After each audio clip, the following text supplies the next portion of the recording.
जोहार गे BS knowledge and motivation channel रे जो हड़ गे सगुन दाराम मेना। तेहिन दो मिट्टे काहिनी बन आंजमा। उना काहिनी दो हुयुग कना मिट्टे जंगल रेना माने बीर रेना मिट्टे अडी लाटू बीर तहलना और उना बीर रे जतो रकम को जीव जियली जंतु को चेणे जतो रकम को जंतु को तहलेना। आदो मी अक्तो तहलेना बड़ाई गया बुन जंगल रेन राजा दो हुयुग कना कुल माने शेर जहां को बताय कना कुल तरुप हड़ ते दो और जहाना गे भूल बड़ी हुआ उनको पशु पक्षी तलारे से जंतु को तलारे जो हड़गी कुल ठे बिचार को चला। आदो मी अक्तो उनका गे मिटेन हाणु और भिड़ी किन ᱧᱟᱯᱟᱢना तखन उनकिन मध्य कथा बार्ता हुई तुलुई चे रेचोकिन रागी अड़ीसेना गलमाराव ते आदो उनकिन दो तर्को कना किन चे किन तर्को कना भिड़ी मेनता घास रना दारी साकाम कुरेना रंग दो नील गया और हाणुई मेन हाँ नील गया निया दो तीसो बांग होय दाड़ेया निया दो सबुज गया माने हरियर गया। अदो मेन बांग भिड़ी मेन नील गया हाणुई मेन आम दो बाम बड़ाया इन प्रतिदिन हाना डर निया डर हंते नाते दड़ बड़ाय कना गोटा ना नेलदा सबुज गया हरियर गया और आम मेन नील गया। अदो उनका गे उनकिन मुद्रे नुका कथा रेटारेटी हुई तायम ताहले किन मेन चो तबे आलांग लांग बिचार अगु लगी कुल ठे राजा ठे लांग चला लान गे। अदो उनकिन दो बीर रेन राजा ठे कुल ठे किन चलावना अंडे चलाव पर जतो हड़ को जारा कना जतो जीव जियले आयमा रकम मेना कोआ। अदो कुल किन मेताय कना कुल अलिया बिचार कतालिन मे। अदो उनी कुलिया कना चे बिचार हुआ बिडी मेनदा घास रेना दारी साकाम कुरेना रंग नील गया। आदो की नील गया तखन बिडी मेनदा आमगी कुल लई मेसे दारी साकाम घास कुरेना रंग बांग नीलते तखन कुले मेनदा आम जुदी मने काई नील गया ताहले नील गया।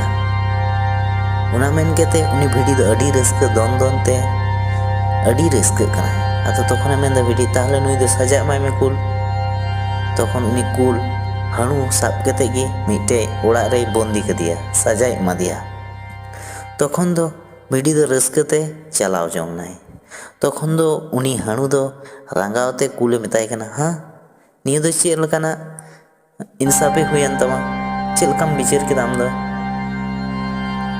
आदो उनी कुल तखन मेनदा आम जे मिटे भिडी सते निया इनटे बिचारम हे एखान आम तुम बड़ाय गया तिना बुद्धिमानाम से तिना टैलेंट मेना तमा से जो हड़ को बड़ाय गया मिटेन हाणुआ बुद्धि अडी अडी जस्ती ढेर गिताया एनते रहो आम बड़ायम दारी साकाम कुना रंग बांग नीला सबुज गया हरियर गया एनते रहो चेदा इनठे बिचरम हेज कना इन्या टाइम नष्टो कदा आम बड़ाय तुले आम बुद्धिमान हुई केते हो आमा टाइम नष्टो कदा अथच इन्या टाइम नष्टो कदा उना खातिर ते इन आम जेल रें बोलाव का मेया। अदो उनी हाणु दो चे चिकाया तखन दो आचे गी बाय मेन दाड़ी कना चेदा से सरीगी उनी मिटेन भिडी सेते रेठार काटथा ते रेठारेटी कना और आया निया दो अडी लाटू बड़ी कान तया।